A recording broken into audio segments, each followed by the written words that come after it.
This episode is brought to you by Progressive Insurance. Do you ever think about switching insurance companies to see if you could save some cash? Progressive makes it easy to see if you could save when you bundle your home and auto policies. Try it at Progressive.com. Progressive Casualty Insurance Company and Affiliates. Potential savings will vary, not available in all states.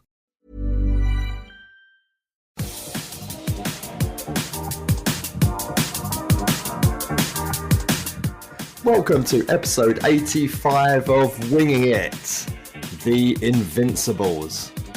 Because 85 is how many games unbeaten we're going to actually go. Hesketh, welcome back from Austin. Thank you very much. My brain is still in Austin, I think, but I'm going to try my best. Landed today, straight to the podcast. That's Dedication to the cause. Exactly right. I just couldn't wait to speak to you both. And that's then really sarcastic, but I mean it. Albert, you look like you might fall asleep at the computer screen. This is going to go well. Only if Hesketh talks a bit too much. So you will be falling asleep at the computer screen. Right, first, I'm going to have this beer. You look like you need one, Albert. I can't believe it. I am hungover, and I have had my hair of the dog already. Any more, and it would be reckless. I had What breed of dog was it that you had the hair of? I think it was a Tusker, Kenyan lager. How'd you like that? Very nice. With a Kenyan bananas and lager. Kenyan lager. Yeah. Didn't bring me any back, did you? No, I didn't bring any back for myself. It was a birthday present from one of my crew members who was in Kenya, posted in Kenya. And I washed that down with a bananas and custard chaser. Oh, I thought you were going to say a bananas and custard sour or something. It sounds like one of Terry's. Yeah, we all knew where your brain was going. So, what have we got this week? Right, you're the movie star, Albert, or at least behind the scenes movie star. For now. Oliver Glasner hanging out with Matthew McConaughey. Yeah, I saw that this morning when I was still a bit drunk on my phone. I didn't really know what was going on. I was like, is that fucking Glasner in the... And then it all made sense because it's the new Paul Greengrass film. Mm-hmm. Paul Greengrass is obviously a huge Palace fan. And then I saw a separate video with Matthew McConaughey talking about how is he going to a Crystal Palace game or he's been because he's going to go with Paul Greengrass. Again, This morning, I wasn't quite sure I was actually awake. No, that's about right. You grasped it well. Apparently, every cast member had a Palace shirt with their name on the back. I've seen him do that before on something else that he did that a friend of mine worked on.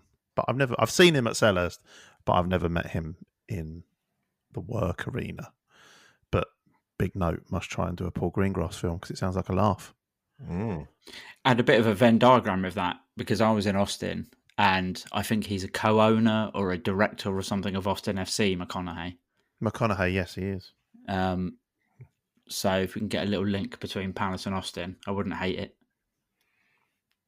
And completely randomly, my son has an Austin football shirt. Does he? Weirdly. Yeah. Very nice. And I have no idea where it came from. I wish I could say it came from me or Vanessa, but it did. Austin are in the I don't know what the FA Cup in America is called, Open Cup or something. They're in the Open Cup final tomorrow. Is it the World Series Cup or something like that? Yeah, they're playing the New York Yankees, I think, in the final. World champions if they win. Is that how it goes? Yeah. So adopted American City. Good luck to Austin against I think Nashville. Okay. Well, talking of Americans, Chris Richards has been all over Will Hughes on Twitter this evening. A picture has emerged again of Will Hughes, which his Wikipedia suggests he's 6'1". And Chris Richards has responded to the tweet saying, I can confirm right now that Will Hughes isn't even sniffing 6'1". Although might be the worst time of all to abuse him for his height, considering how high he got up for the winner against Liverpool on the weekend. So, not bad. He's still taller than me. So I can't take the piss. But he's definitely not 6'1". At the school gates today, one of the dads from one of my kids' class, who looks a bit like Will Hughes, turns out his best mate is our new goalkeeper coach. No way. Julian Speroni. No, the new guys replaced him from Stoke. No. Yeah, they went to school together from the age of Dot, and still mates today. Nice. Even phoned him up and asked him, where do I live? And he drove him to his interview at Beckenham. So future potential guest of the podcast. Because I've been trying to get our 100th episode guest done, but nobody at the media team at Palace is responding to my emails. Gonna have to go to the top. I've got Sharon Lacey's phone number. I'm gonna have to call her and ask. Listen, I need your help with something. Stop trying to build the main stand. This is far more important. We'll see where we get with that. Club-wise, the European ticket bundle is now out. 3 matches will cost you £105, which, if you've got a season ticket plus, that's basically the same amount as it costs for a ticket if you divide your season ticket by 19. Albert, you huffed. You're not happy? 105 too much for you? It's just too many emails coming through at the moment. This is on sale now. This is on sale yesterday. Last chance to get these things tomorrow. Click, you're going to click on it. It ain't going to be what it says. Click this. There is no this. Where is the this? I can't go to the first At least home with game. this one, they explained that you need to go through your reserved tickets to find it, because they don't always do that. Yeah, I didn't know that was a thing until the Millwall Cup tickets. I did the usual of getting outraged immediately by being like, why the fuck are they putting them on sale when everyone's travelling to Poland? And then read the next line, which said, you've got until next Monday to do it. Oh, fine. Begrudgingly okay. Acceptable. Yeah. It's fun, though. Exciting, though, isn't it? Exciting. Yeah. Like, I get it's the Conference League and we're playing, like, Cups and Larnaca. And people think it should be less money, but everything this season for me is like, it's Palace in Europe. Fredrikstad weren't cheap. Some of the hotels and flights and stuff for Poland and France and whatever aren't cheap. But in my head, I'm like, it's just Palace in Europe. So, fuck it. I've wanted this for ages. I'll pay £35 to see us labour against a low block Cypriot team. Why not? Yeah, I'm going to try and get that West Ham fan who fought off all the Alkmaar fans in the semi-final. See if I get him on as a guest in the build-up to our game against them. That'll be fun if they come to us with the same attitude, that team. So, pretty much, I think we'll just start getting in towards the Liverpool game. You watched from Austin. Was you with the what do they call themselves, the fan club out there? Oh, the Austin Eagles. Easy to remember that one, to be fair. Yeah, I was out there for my brother-in-law's wedding. I'd already told him that his date planning was terrible. Happy marriage. Your wife's lovely. Hope you have a lovely future together. Why did you do this to me? But yeah, what you wrote in the card? Yeah, that was my best man speech, and he was like, "But you're not the best man. Sit down, Michael, and listen." But yeah, I went to this place called Burnett Go To, which is sort of like a little diner tap room, kind of. So you can have like a breakfast burrito and a pint. I had neither. Sounds great. You had neither? Yeah, well, I can't eat or drink during games because it makes me sick. But this is another one of this is the next episode of Sam's Neurosis. But yeah, I went there and it was a good group there. Special shouts out to Woody and Nick, who are just really welcoming. It's a great group there. And Woody Johnson came to watch it with you in Austin. Woody Johnson, Brick was in the car park. His doppelganger Nick was in there. It was great. It was great. Me and Vanessa went. One of my sisters-in-law came along as well. It's just a really, good group of guys. Nice to see us win because we drew when I was there last year. We drew against Wolves away. So, obviously gutted not to be there, especially what transpired and how good the atmosphere looked. But hanging out with those guys to watch it was next best thing. They didn't groan when you walked in, when they saw you walking in. I thought that's what Americans did when they were happy to see people. Oh. Shit. It's all right, mate. It's not like you probably missed the best 45 minutes football we've ever played in our history. Yeah. I said literally that when the halftime whistle went. When are you next going to Austin? When are you next? Well, there's one remaining sister that hasn't been married yet, and I've told her, you fucking run everything by me before anything goes out. If we have a whip round, can we get you out there more regularly? Send you off there again. You can just live out there. It works perfect. I mean, ironically, the one who's not married is called Crystal. So really, she should revolve around Crystal Palace. The other two don't listen. She's the best one. She's my favourite sibling. So, for obvious reasons. So I feel like like name spelled like the famous scarf from back in the day. Yeah, CHRY. But no, good. Glad you had a good time at there. For me at this end, I took my boy to his very first game.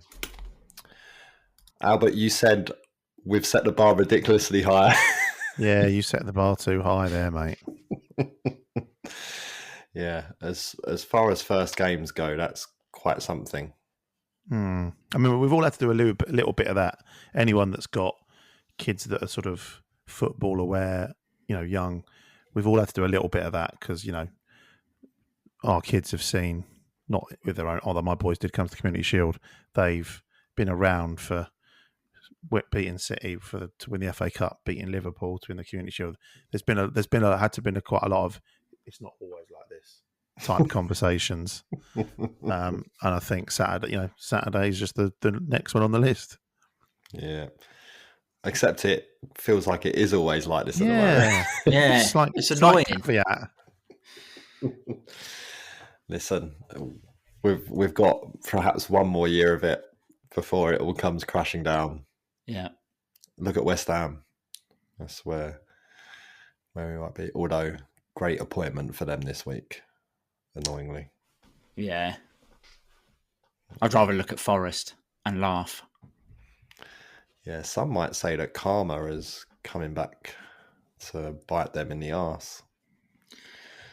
You seen that that Beak of Beak Street Twitter account? Great account.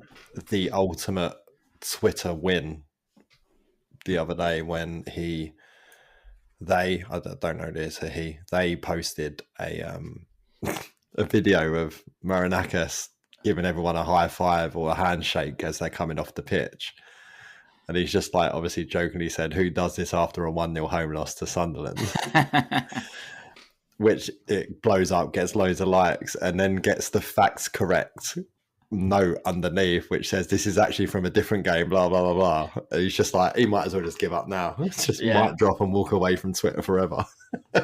Jesus. Excellent trolling. And just getting that is the ultimate stamp, I think, on a parody account, to just be like, fact checked.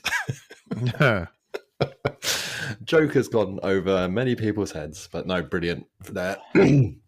So after the game, the club posted the score on socials saying 2-1 with statement made, which was thoroughly amusing. Has Ed Aaron surfaced yet? Talking about statement. I was just about to ask that. I was wondering if he responded to that in any way. As he think it's been long enough now. It's all well and good. It's all well and good, Mark Gay putting in these fantastic performances, but we are still all waiting for that statement. I don't know if anyone needs to have a word with him.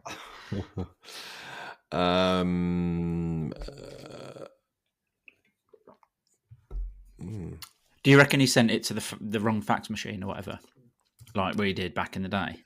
No, he sent it to info@cpfc.co.uk, and it's just in the chunk with all the emails from UEFA. Okay, here we go. Ed Aarons. Oh no, he did. He's been tweeting again. Oh, about the statement? No, not about the statement.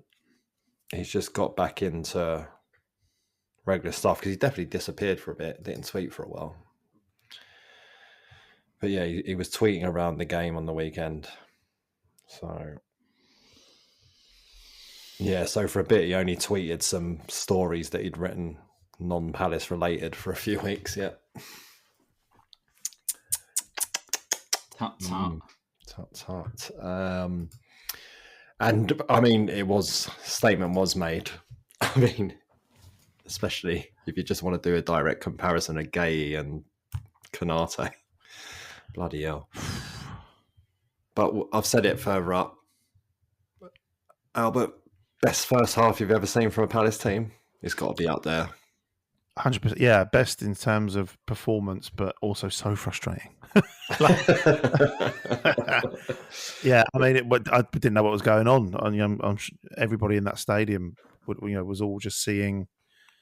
I know Liverpool obviously the champions. We've obviously done them on penalties in the Community Shield, but they've not been. They're not same as last season. Like they haven't got going yet, but they're still grinding out wins and last minute goals and all that sort of stuff. But the squad they've assembled, obviously, and the signings they've made this season are just have only made them stronger. So for us to absolutely dominate in that first half, you can argue that Isak's new and he's not match fit, but that was nothing to do with it. It was all across the pitch. All of our players were just at the top of their game and in complete harmony with each other, and the plan was just coming off to a T. I mean, we'll go further into the game, I'm sure, but there was not one Palace player that was less than 9 out of 10 in that game. But the man of the match was fucking Alisson. Like, I mean, he was just getting to everything. It was so good that the play had to be stopped twice because 2 people went into one. That's how good it was. People were dropping in the stands. Yeah, one of them was just behind you, wasn't it? Behind me? Yeah, or sort no, of. it was like more central. 2 other side of the goal from me. But no one seemed to care about one and play. Yeah, the second one. Yeah, second one was like, and whilst we're at it, I've got to say massive credit to all the medical staff from both teams and Alisson. Alisson was like furiously trying to get the referee's attention. I don't know what it was. I don't know if anybody knows who it was or how it ended, but hopefully everyone's all right. Yeah, so I'd say the first one, afterwards, I was like, you saw him getting walked up the stairs. So he was like definitely a bit like woozy, but yeah, he's, I don't think it's a heart attack or anything like that because he was walking up the stairs. So probably fine in that sense. Yeah, Alisson was, well, I'm going to talk about 2 Liverpool players very briefly. Just unbelievable, just incredible saves that we'll talk a bit more in depth. But on this, Van Dijk as well, he's just a ridiculous player. There was one point in the second half, Mateta is like arms up in his chest, everything. The ball's coming in higher, and they're like proper like wrestling, or at least Mateta's wrestling. And Van Dijk just holds him off with ease and nods it back to the keeper in the back of his head. I'm just like, what the fuck?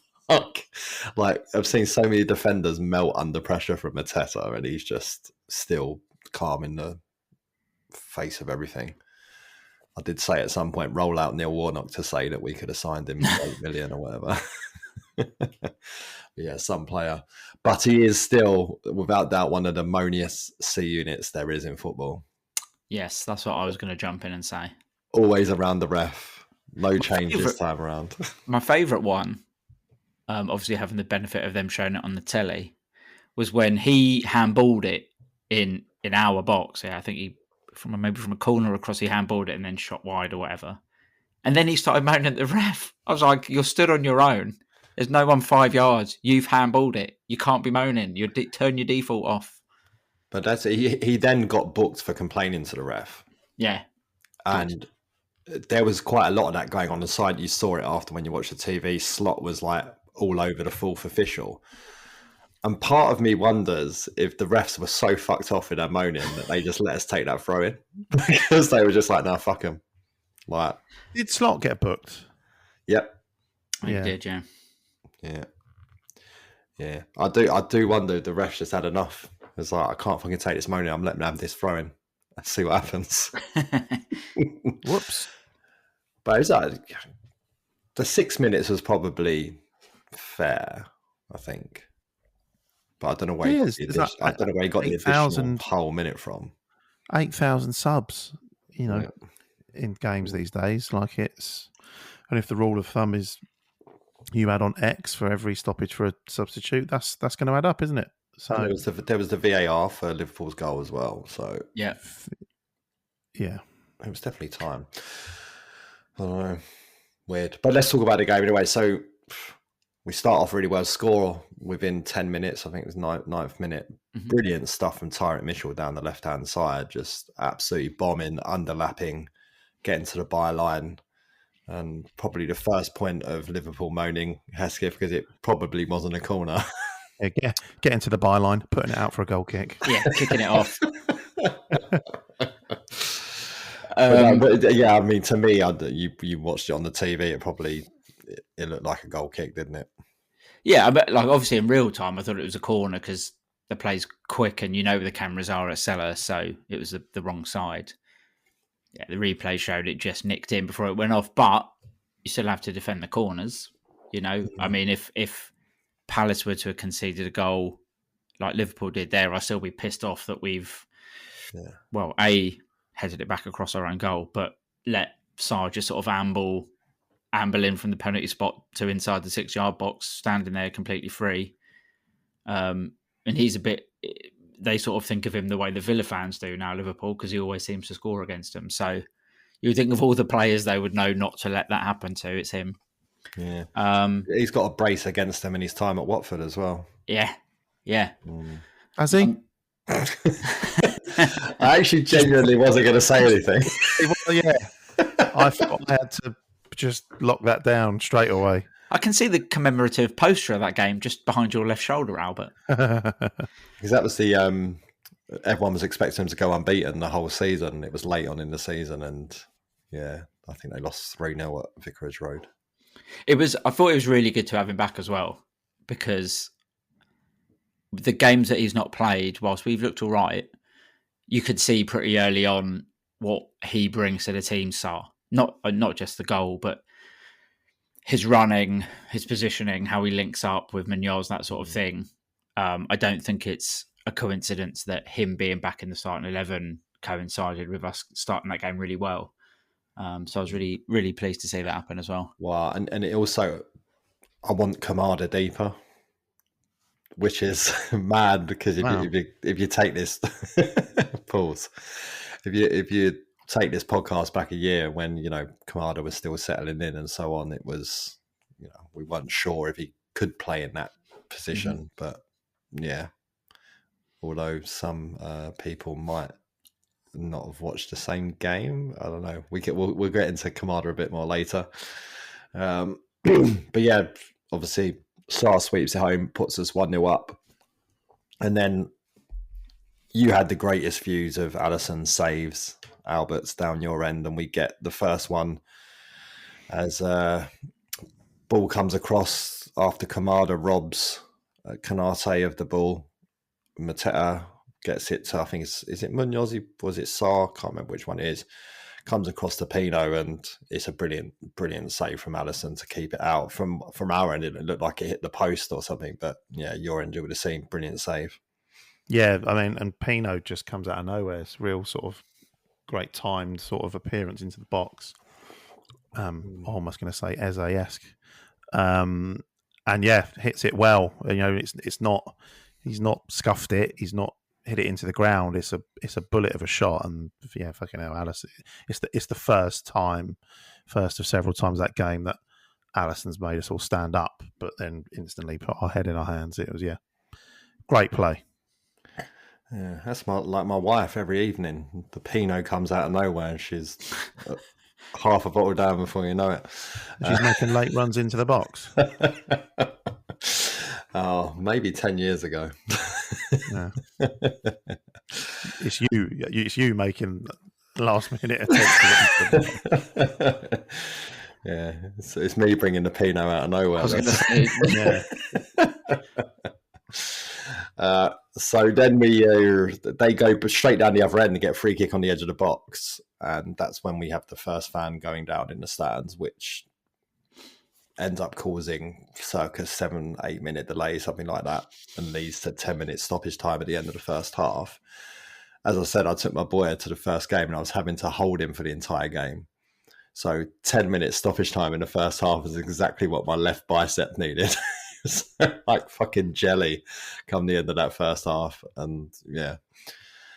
But obviously that all gets sorted out. Free kick is blocked, falls to Gravenberch and Dean Henderson. I said last week in my Player of the Year suggestion would be Henderson. First save along his way to claiming that title. Absolutely incredible stop, Hesketh. Parrying it onto the post. Brilliant. Because I mean, you'll have seen goalkeepers go to save that and not get as strong a wrist on it, or be unsighted from obviously the entire box in front of him is full of players. So for him to get across as he did, and then get as strong a hand or a wrist as he did to push it onto the post, because it was going some as well. You know, it wasn't a weak shot by any means. And after we'd already had the chances that you mentioned, and it would have been a real gutter if Liverpool really the first time they did anything had equalised through that. So just goes to show, even as dominant as we were, we're still relying on Dino to be as good as he is.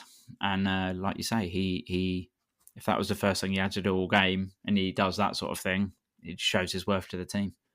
Yeah, and Glasner talks about it a lot when he says about how well we defend, but on the times we don't get it quite right, we've got an incredible goalkeeper between the sticks, and long gone are the days where people were questioning his signing for how much we paid for him and the salary that he gets and all that, but I think he's basically earns it every week. So yeah, brilliant from him. Then it's just coming in. Alisson again, this time from Munoz Albert. Mitchell cuts it back to him, makes great connection with the ball on his weaker foot, but Alisson's down well again to save it. And did it look like Munoz's header might land in the goal down your end, or was it clear it was going over the whole time? Yeah, the angle I sort of had, I'm on the other side of the goal, so it's a little bit sort of stacked up for me. So I couldn't really make out what happened with the header, but all of a sudden the ball's obviously just going over the bar. But I think you could be slightly, we could all be slightly harsh there and say that I think it's a bit more central, the Munoz shot, but again, the pace he's hit is strong, and the keeper's done fucking well. It's it was just so surreal just to see all these chances, and then and that's not even the end of it. Yeah.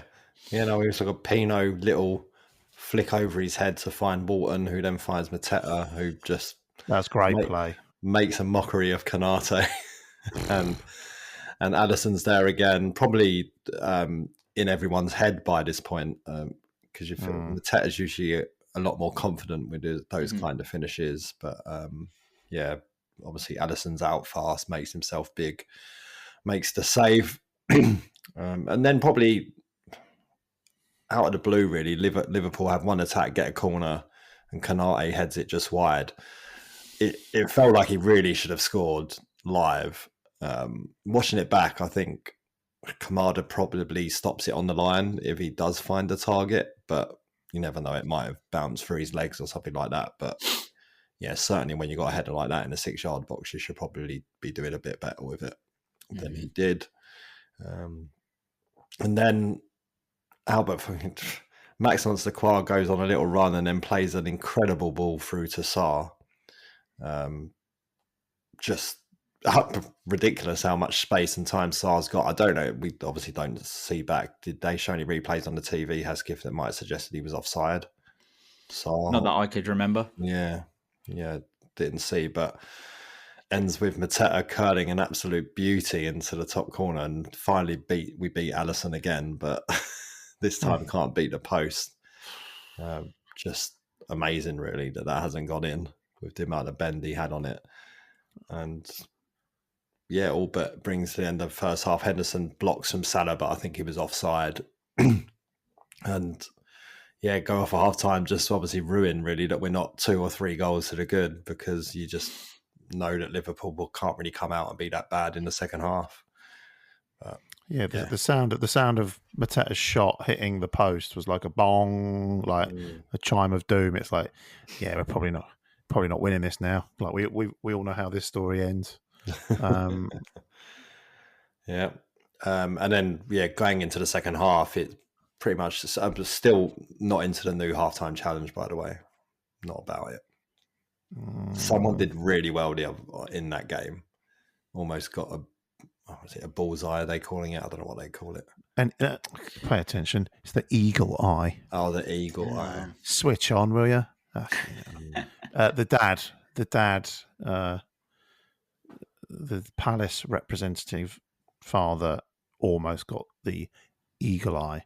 The Liverpool fan who'd come all the way from Australia was, kicked it back down. It was embarrassing. It was embarrassing. That would be like the Palace dad representative against Millwall was embarrassing as well. That's true. And I'm sure you've noticed that when we first unveiled that thing, everybody got 3 goes. They've gone, this isn't really catching on. Everybody just gets 2 goes now. Let's get on with it. All we want to see is kids running to the away fans and shushing them. This is not achieving that goal. Get the dad off the pitch. Yeah. Get the also, I didn't on. like the. I don't know the gentleman's name. Not Chris Grierson. I'll call him. He was giving it all the similar to Liverpool's performance in the first half. It's like, shut up! Don't say that. We're already jinxed. Like he was encouraging fate. This episode is brought to you by Progressive Insurance. Do you ever think about switching insurance companies to see if you could save some cash?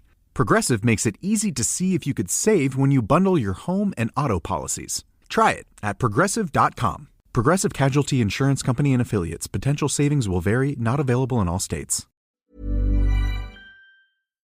Yeah, that's like the volley of abuse that the people got in the Homesdale who started singing "What a Waste of Money" about Isak in the first half. Shut the fuck up! Not yet. When he substituted off, fine. That was acceptable. Yes, but yeah, they come out Liverpool second half, and you really look about it. Henderson makes a good save from Florian Wirtz, who's now being called 007, 0 goals, 0 assists in 7 games. Very impressive return from someone who's cost so much money. But, as we've already talked about with Kamada, it can take time sometimes. So probably can't write him off yet. Isak comes in from the left-hand side.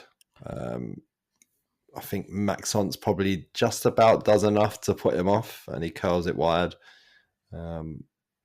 Hadn't appreciated that in real time, but it's probably not a million miles away from clipping him enough for a penalty. But was risky. Yeah, I thought that shot was all the way in until it wasn't from the angle that I was watching it at. So I'm quite glad.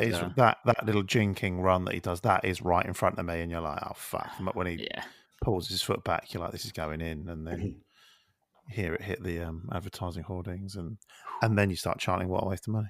Yeah, I mean, I have no doubt that he's going to be a roaring success for them. Like, he's a brilliant player. He's no preseason. He looked off the pace, like massively off the pace, but that's the players in there, and it will come for him. But then, a lot of huff and puff from Liverpool, but not much really happening, and we always look to a threat.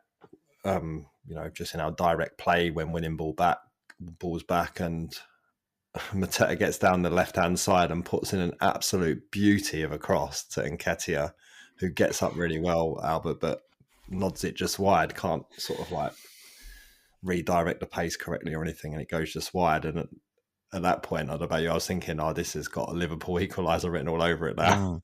Like, well, that's a run up play. You want the roles reversed there, don't you? You want Nketiah put in the peach of a cross in for Mateta, but Mateta's strengths don't necessarily seem to be heading the ball.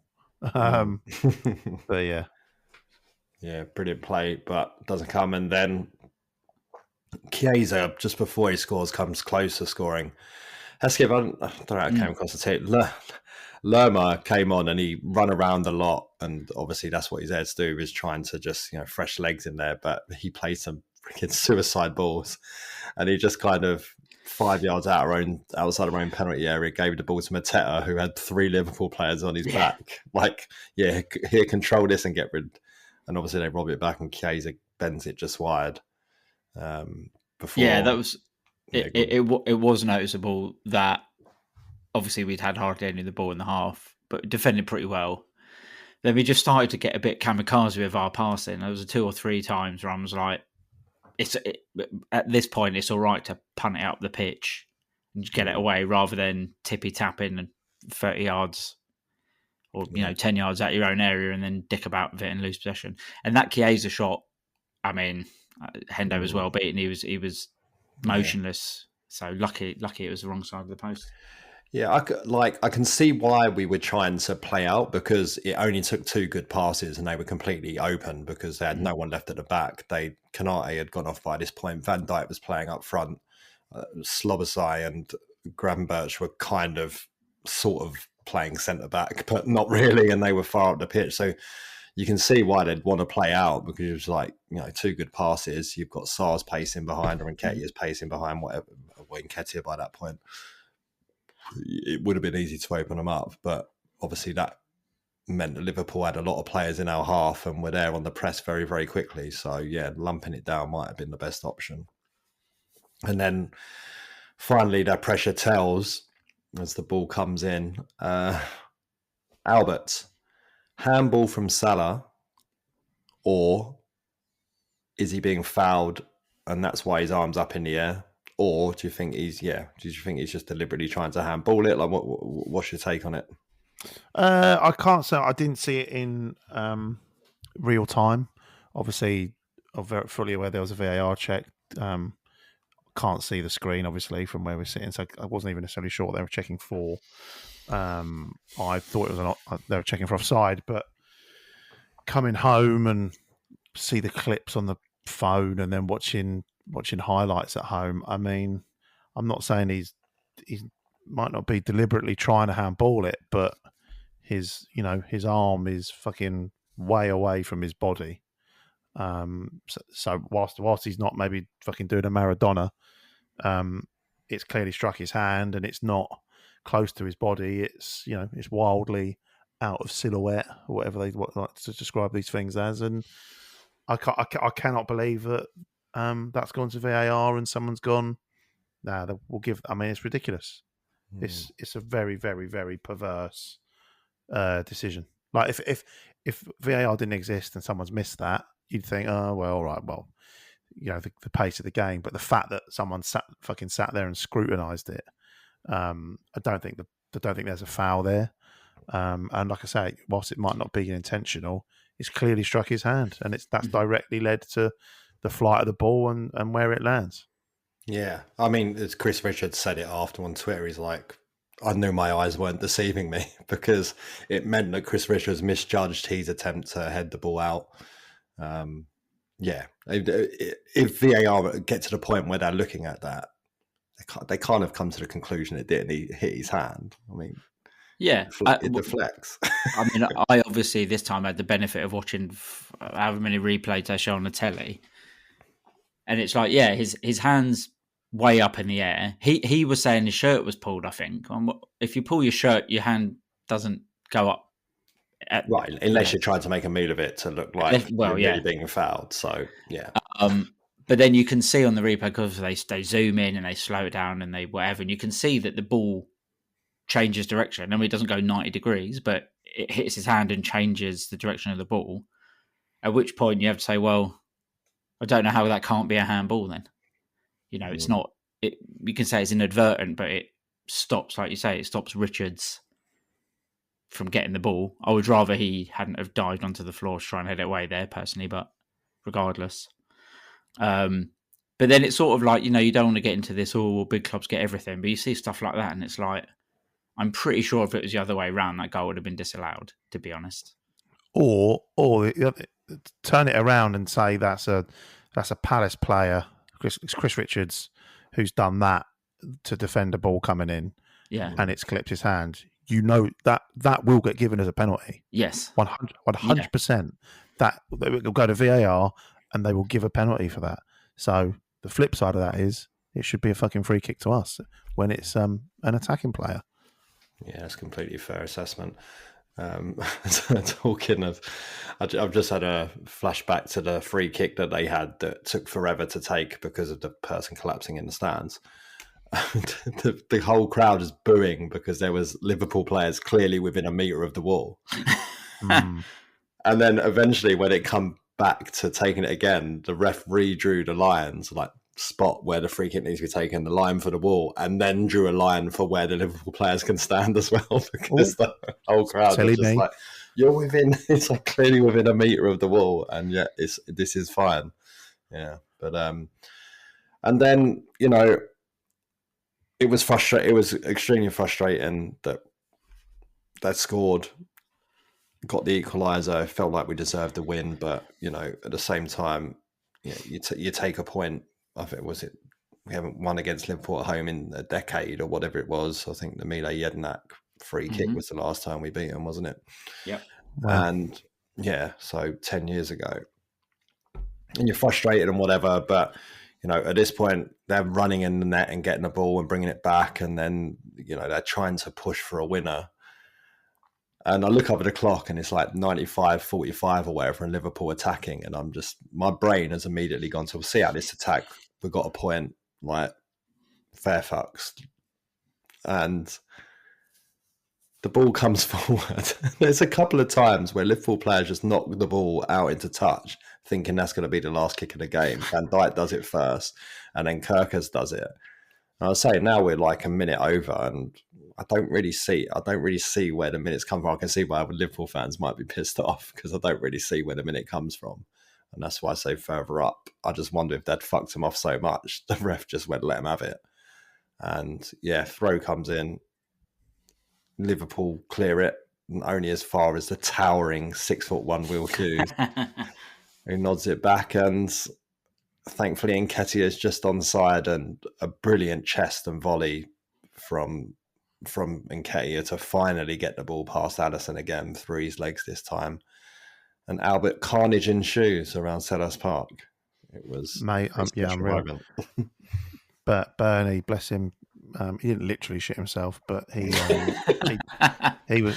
was sitting there doing a drawing of the Homesdale Road. He finished his library book in the first half.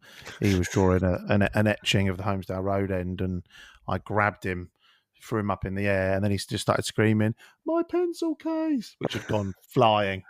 But yeah, I mean, it was just and obviously you then hear the chime of VAR. Brrr. And I know VAR is controversial, and I know they say, well, you can't really celebrate. Well, I don't know about you. I celebrated that goal fucking twice. Yeah. Just as hard the second time as I did the first. Guys, I mean, I was trying to think of other. It's the best touch off the chest since Glenn Murray's chest, also against Liverpool. Great goal, good finish through the legs of the goalkeeper who'd been getting body parts to absolutely everything in the 60,000 minutes prior.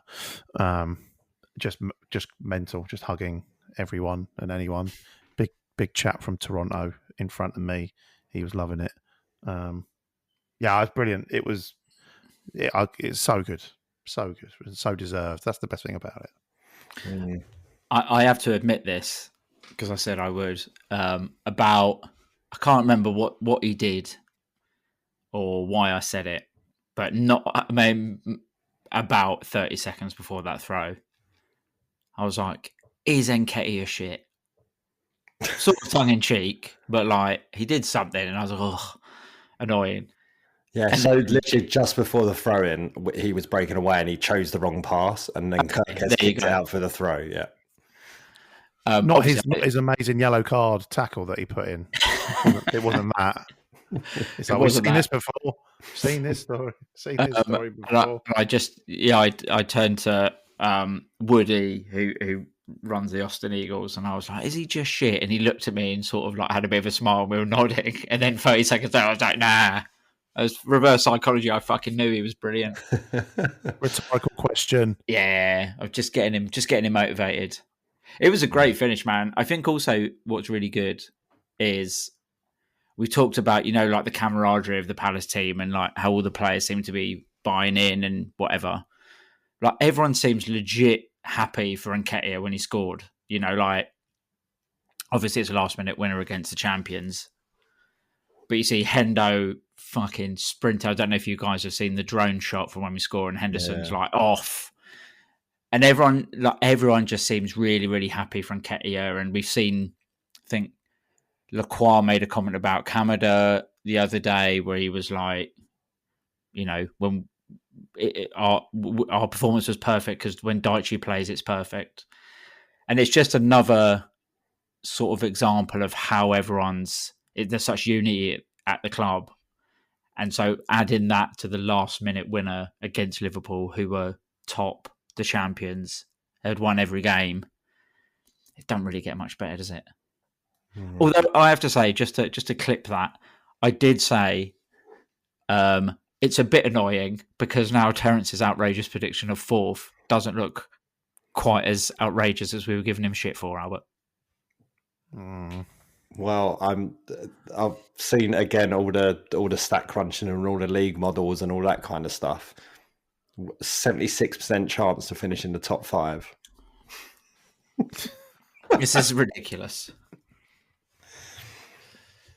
But sure, I did. If you look on our Twitter account, I did a thing the other day where we've now taken 62 points from the last 38 games, which is good enough for, I think, between sort of 5th and 7th or 5th and 8th most seasons.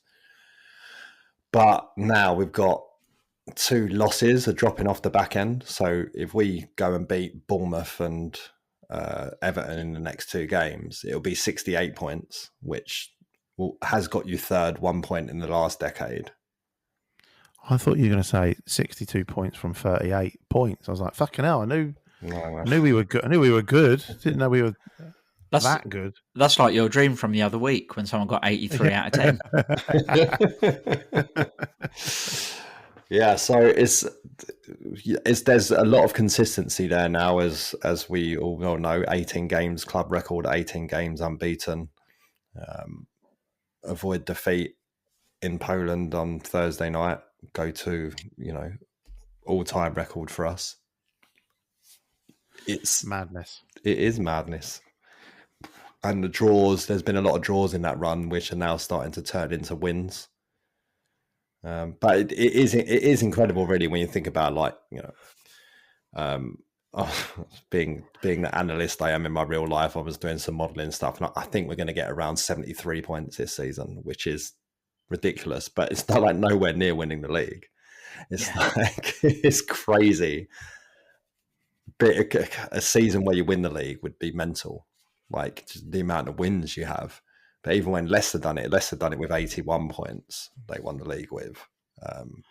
They caught it in a season where everyone was in transition, and like every point since then has pretty much been 90 plus points has won the league. So, yeah. So, hey, everyone else, it's not just me saying it now, it's everyone else is saying it. And I did say if I didn't know what I was going to do if we won this game, because my head's going to be on the moon. Yeah. Could be on, lads. I'll take it. If injuries are kind. I mean, and it is phenomenal, really, and everyone's starting to sort of take note now. I think I remember a few weeks ago someone accusing us of being the media darlings, and I think we might actually be now. There's an incredible piece in the Guardian today that is just like Mm-hmm. waxing lyrical over us.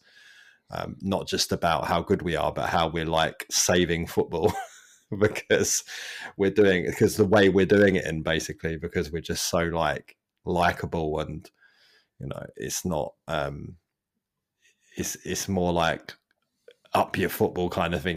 We're not much possession, everything's happening fast. We're going down the other end of the pitch quickly. It's exciting football. It's pragmatic as well in a sense, but yeah. Is this what it's like to be Brighton, but with trophies? Yeah, well, exactly. But no, it is phenomenal. And then people laughed at us, but we talked about saying that Eze, we don't need Eze. Like as great as Eze and stuff, like him moving on isn't going to ruin this team, and that's how it's proved to be. I mean, it's mad. I was thinking about that as well over the weekend because I had a mate round on Sunday and we watched the Arsenal game, and obviously keen eye on Eze, who had he could have scored a couple of goals on Sunday as well. And it's like, this squad that we've got, this team that we've got at the moment, which is our most successful ever. We've had to deal with losing Zaha, Elise, and now Eze. And listen, Eze's only been on 5 minutes in the grand scheme of things, but it doesn't look, we certainly haven't crumbled or fallen apart or got any glaring holes where he should be. And how many clubs, and this is a rhetorical question, how many clubs, teams can say that, in a very relatively short space of time, you've lost, arguably the three most talented players that have ever come through our team. And we're not really we're not sitting here, missing them in a real sense, emotionally, obviously, and all that sort of stuff. That's part of the course, but the team has not suffered with losing our three best players over the last few years. It's a real testament to Friedman, Parish, and obviously Glasner's got to take a fucking massive dollop of the credit. It's amazing. Yeah, I agree, and I think what we said last season, obviously, Elise is an absolutely unbelievable player, and I think when we brought Sarr in, everyone was, you can't replace Elise with Sarr. But Sarr turned out to be really, really important for us, really, really important for the system and how we play, and excelled. And because of that, and because of how we set up and playing to those strengths, and him learning to play that position, we became a better team. We might have won the cup for Elise had played, of course, but now I don't think people would say, well, we don't want Sarr in the team. I spoke earlier about how important he was. And I'm hoping, obviously, like you say, it's early days, but I'm hoping that Pino is this year's version where he's started well. I think the good thing is he's looked good, but you can tell there's way more to come from him. I think if he gets that goal, because I think he's been close on a couple of occasions in the last few games. I back him to score on Thursday, by the way. That's my positive prediction. If he gets that goal, obviously his confidence will go up even further. He's getting in good positions. He's linking up well. He looks like you can't have a ready-made replacement for Eze. But to me, he looks like the Sarr for Eze, if you see what I mean. Yeah, completely. And his work rate is ridiculous. He could have had a couple of goals. Particularly Millwall. There was a chance against Millwall, and I think a decent chance against Sunderland. He could be 2 goals up already. But whilst he didn't, like I say, everybody was fantastic on Saturday, and whilst he didn't, have any clear cut. He had that one chance. But what the most impressive thing about him for me on Saturday was what he was doing. Going in the other direction, like he doesn't, and this isn't a dig at Eze, and I think I might have mentioned it last week already. It's not a dig at Eze, but Pino's sort of eagerness to get back and tackle and harry and then try and make something happen. That's Eze's not that player. It's not who's better or worse, but like the tenacity that Pino has shown off the ball is almost as equally as impressive as anything he's done, with the ball. So. Like you say, once he gets a goal, Once he's bedded in a bit more, I mean, and he's running himself into the ground most games. He looks absolutely knackered come, the latter parts of the game. But I think, he's come in, and we're sitting here not blowing our noses and wiping our eyes because Eze's not here. It's great. And last one to touch on the game then is man of the match. I see, for me, Alisson. I say it was Kamada was certainly in with a shout, and Hesketh, there seems to be a journalist that has disagreed. Yeah, I mean, like I said, I think the man of the match for the whole match was Alisson, but for Palace, for me, it was Daichi. I thought he was excellent. Like he's really, really at home in that role now. He's tackling where he wasn't this time last year. His passing is very crisp. He has a real good disguised pass every now and again, which I think, again, when that starts clicking more often, is going to be very dangerous. But there was one guy whose name escapes me, probably for the best for him. Was it Ben Fox? I feel like it was Ben Fox. Maybe. I can't remember. But basically, he said that Kamada was abysmal, was the word he used, and in his ratings gave him 2 out of 10. So I think that, and listen, there are people who sit not far from me who would have said the same thing because they've just decided that Daichi is terrible and can do nothing good ever. But I think, I mean, you touched on it briefly, you compare him now to him this time last year, it's night and day. And as rough as it is on Hughes to get dropped, I think at the moment, I think we might have even talked about this last week. Daichi and Wharton for me is the two that you start with, because they're clicking together and their form, both of them individually and as a partnership, superb. But we don't have to call it drop now. We can call it rotated Because we've actually got a squad. And we're fucking massive. That's what happens when you're top three. Yeah, and we've got plenty of games. Like everyone is going to play. There will be injuries. Well, like maybe not SA. Maybe not. Almost everyone is going to play. Right. So on the grounds that we're massive, let's talk about European football. We're all off to. Well, I'm off to Poland tomorrow. Hesketh, you're off tomorrow as well. Yeah. So we're recording on Tuesday. Had to do a bit of research into Dynamo Kyiv. I know Dynamo Kyiv are obviously as a club, but didn't know much about them. Turns out they're born out of the KGB of Soviet Union, Russia, which I had no idea about. It's weird now because they're kind of transformed into being a vehicle for Ukrainian pride, kind of over the war that's gone on and sort of spreading the message. So quite the contrast there in their beginnings to where they are now. Their season so far. I think we used to be the Glaziers. Yeah, exactly. There's probably a Dynamo Kyiv fan doing a podcast somewhere talking about that right now. Their season so far, they lost to Paphos in the Champions League qualification, then lost to Tel Aviv in European qualification, 3-2 on aggregate. Did win the second leg 1-0 at home, but lost 3-1 to Tel Aviv. They've drawn their last 3 in the league, 2-2, 2-2 and 3-3, so pretty high scoring. And they've got a cup win sandwiched in there as well. However, they are unbeaten at home since November 2024. Which was when they last lost, but it was a European game. They lost in the Europa League group stages at home, so that was the last. At least it's only £11. To be fair, I was having a little look because again I know them historically, but not what they're up to these days. They won the league last year unbeaten, so they were Invincibles. 20 wins and 10 draws.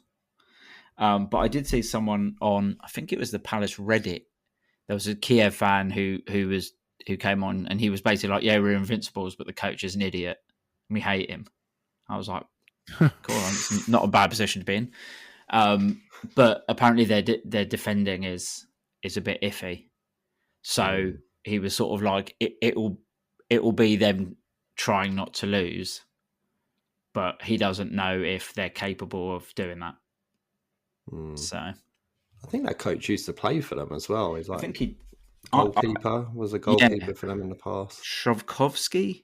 Yeah, good pronunciation, I reckon. Thanks. I could be. I'm just going to look that up because I might have just made up a Ukrainian name there. This is like me learning how to say Sheshkov and then spelling it to Albert, much to his dismay earlier. How does that start with an R? It is Shovkovsky. I feel validated. Vindicated. Good job. Vindicated. Players you might know for Dynamo Kyiv. Yarmolenko. Oh, Oh, wow. the West Ham one. Played for West Ham, yeah. Okay. Big money. That's it. I think he's the only one who's played Premier League football in their whole team. And then the last, I think Zabrani, is it, who plays at Bournemouth? I think he came from Kiev, but yeah. So that's it. That's all I've got. I know nothing else. Do you reckon we're playing strongest 11? No. I think it'll be slightly rotated. In the main, I think it'll be strongest 11. But I think likely to see Sosa for Mitchell. Maybe Convo. Oh, I'd like to see him again. I'd like to see him again. I wouldn't mind it. Yeah. And then, I don't know, potentially something in the front three, a slight change there. But yeah, he's going to have to rotate, obviously, especially if we keep going. We've obviously drawn Liverpool in the cup, which is going to be a difficult game up at Anfield. But if we go there... Is it? Is it though? Is it though? Yeah. Well, Alisson's gone off injured tonight, so we're going to win 6-0 if we meet him up there. And, I'd expect Sarr to start on the bench, given he's come back from injury. I wonder if it's just two. I think Sarr and Wharton. I think probably. So I think you'd have Hughes come in for Wharton as well, probably something like that. But yeah, probably a bit of shifting around. Because they must be tired. They did a lot of running on Saturday as well, so they're going to be tired. And then we've obviously got to go to Everton on Sunday. So, yeah, thick and fast, got to use that squad. We do. Right, brilliant. Obviously, we will be trying, hopefully, recording content in Poland. And I think we get back Friday, so I'll probably try and produce that Friday night and get it out to you guys to listen to before Everton.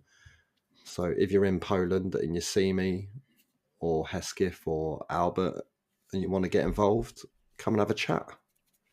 And we'll see what we can do. See if I can piece together something worth listening to. You can have a chat with my dad if you like. And my brother if he gets over the COVID. Yeah, from 2 meters away, I can have a chat with your brother. We'll put like a plastic coating over the microphone or something. Yeah, no, nil for real. Get it done. Neil feeling ill. Neil feeling ill. Yeah, brilliant. Well, thanks everyone for listening. Yeah, as I say, hopefully a podcast out for you on Friday night. If not, definitely some point on Saturday, and then normal show next week, where we're going to talk about how we've finally beaten our bogey team Everton at their brand new stadium by the river. Does a show that features a review of our first ever full European fixture count as a normal show? Is that how big we are now? Yeah. Not us as a podcast, Palace. We're massive, mate. We're massive. Us Even as a Palace. podcast, we're getting merch drops from different companies. People are buying our merch.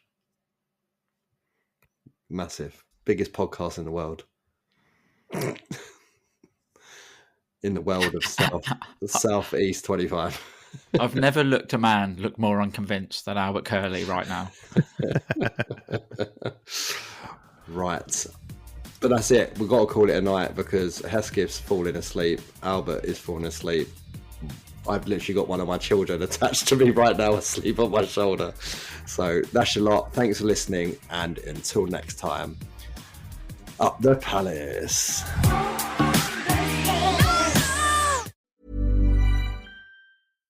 This episode is brought to you by Progressive Insurance. Do you ever think about switching insurance companies to see if you could save some cash? Progressive makes it easy to see if you could save when you bundle your home and auto policies. Try it at Progressive.com. Progressive Casualty Insurance Company and Affiliates. Potential savings will vary, not available in all states.